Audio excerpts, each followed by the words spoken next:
नवरात्रि में मां चंद्रघंटा की पूजा। नवरात्रि हिंदू धर्म में मनाए जाने वाला महत्वपूर्ण पर्व है जो देवी दुर्गा के 9 रूपों की पूजा और व्रत के साथ मनाया जाता है। इस दौरान लोग 9 दिनों तक उपवास रखते हैं और मां दुर्गा की उपासना करते हैं। नवरात्रि का तीसरा दिन मां चंद्रघंटा को समर्पित होता है, जिन्हें शांति, साहस और शक्ति का प्रतीक माना जाता है। उनके सिर पर घंटे का आकार है जो बुराई का अंत करने और शत्रुओं को दूर करने का संकेत देता है। व्रत छूट जाने पर घबराने या चिंता करने की बजाय शांत मन से मां दुर्गा से क्षमा प्रार्थना करें। धार्मिक मान्यता के अनुसार देवी अपने भक्तों की सच्ची भावना और भक्ति को समझती हैं, इसलिए उनसे भूल चूक के लिए माफी मांगी जा सकती है। श्रद्धा और भक्ति का भाव महत्वपूर्ण होता है। व्रत का छूट जाना अनजाने में हुई गलती मानी जाती है। आप अगले दिन उपवास रख सकते हैं, जिससे देवी की कृपा प्राप्त की जा सके। इसके अलावा दान पुण्य, गरीबों की सहायता या सेवा कार्य करना भी एक महत्वपूर्ण उपाय है। जरूरतमंदों को भोजन कराना, वस्त्र दान करना या किसी अन्य रूप से उनकी मदद करना पुण्य का कार्य है, जिससे देवी प्रसन्न होती हैं। व्रत का महत्व सिर्फ उपवास में नहीं बल्कि मन से की गई भक्ति में भी होता है। इसलिए व्रत छूट भी जाए तो देवी के प्रति अपनी आस्था और श्रद्धा को मजबूत रखें और नियमित रूप से उनकी पूजा अर्चना जारी रखें। नवरात्रि का व्रत एक धार्मिक और आध्यात्मिक साधना है और इसे श्रद्धा और विश्वास के साथ किया जाता है। लेकिन कभी कभी व्यक्तिगत या अनिवार्य कारणों से व्रत पूरा नहीं हो पाता। ऐसे में कई लोग चिंतित होते हैं कि इस स्थिति में क्या करना चाहिए। धार्मिक दृष्टिकोण से व्रत का उद्देश्य आत्मशुद्धि, संयम और देवी की कृपा प्राप्त करना होता है। यदि कोई व्रत छूट जाए तो कुछ बातों का पालन करके आप अपनी भावना को संतुलित कर सकते हैं। क्षमा प्रार्थना व्रत छूट जाने पर सबसे महत्वपूर्ण है। मां दुर्गा से क्षमा याचना करना। श्रद्धा और भक्ति के साथ देवी से प्रार्थना करें और उनसे अपने भूल चूक के लिए माफी मांगे।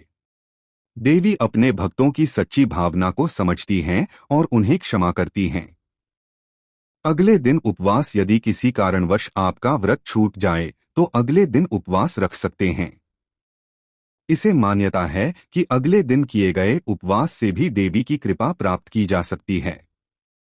दान और सेवा व्रत के छूट जाने पर आप दान या किसी प्रकार की सेवा कर सकते हैं।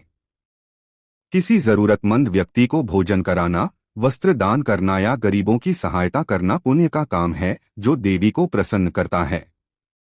मन से श्रद्धा बनाए रखें। व्रत का महत्व सिर्फ शारीरिक उपवास में नहीं बल्कि मानसिक रूप से भी देवी की भक्ति में समर्पित होने में है। यदि व्रत छूट भी जाता है तो यह जरूरी है कि आपकी आस्था और श्रद्धा अडिग रहे। अपनी मनोस्थिति को नियंत्रित करके देवी की उपासना करें। नींबू क्यों नहीं काटते? नींबू से जुड़ी धार्मिक मान्यताओं का एक प्रमुख कारण यह है कि नींबू को तंत्र और शास्त्रों में विशिष्ट स्थान प्राप्त है। खासकर नवरात्रि के दौरान नींबू को काटना या उसका उपयोग एक प्रकार से अशुभ माना जाता है। इसके पीछे कुछ प्रमुख कारण इस प्रकार हैं। नींबू का तांत्रिक महत्व। नींबू तंत्र साधना में एक प्रमुख वस्तु है। इसका उपयोग विशेष रूप से बुरी नजर, नकारात्मक ऊर्जा और बुराई को दूर करने के लिए किया जाता है। कई बार देखा जाता है कि लोग अपने घर के दरवाजे पर नींबू मिर्ची लटकाते हैं ताकि किसी भी प्रकार की नकारात्मक ऊर्जा प्रवेश न कर सके। इसे काटने का मतलब होता है कि आप उसकी सुरक्षा क्षमता को नुकसान पहुंचा रहे हैं। शुद्धि का प्रतीक। धार्मिक दृष्टि से नींबू को शुद्धता और ऊर्जा का प्रतीक माना जाता है। इसे काटने से उसकी शुद्धि शक्ति कम हो जाती है और नवरात्रि के दौरान ऐसी किसी भी क्रिया से बचने की सलाह दी जाती है जो सकारात्मक ऊर्जा को कमजोर करे। सादगी और संयम का प्रतीक। नवरात्रि के दौरान भक्तों को सादगी और संयम का पालन करने का आदेश दिया जाता है। नींबू को काटना एक प्रकार की कर्मकांडीय क्रिया मानी जाती है जिसे नवरात्रि के दौरान टाला जाता है, क्योंकि इन दिनों में शारीरिक और मानसिक संयम को प्राथमिकता दी जाती है। नींबू काटने जैसी क्रियाएं अनावश्यक मानी जाती है। आध्यात्मिक दृष्टिकोण। कुछ धार्मिक मान्यताओं के अनुसार नवरात्रि के दौरान किसी भी खट्टी या तीखी चीज का सेवन या उपयोग नहीं करना चाहिए। इसका कारण यह है कि खटाई या तीखापन मन और शरीर में अशांति का कारण बन सकता है, जो आध्यात्मिक शांति के लिए उचित नहीं है। नींबू भी खट्टा होता है और इसलिए इसे काटने से परहेज किया जाता। अन्य महत्वपूर्ण बातें। ध्यान और साधना का महत्व। नवरात्रि के दौरान सिर्फ उपवास और पूजा ही नहीं, बल्कि ध्यान और साधना भी महत्वपूर्ण होती है।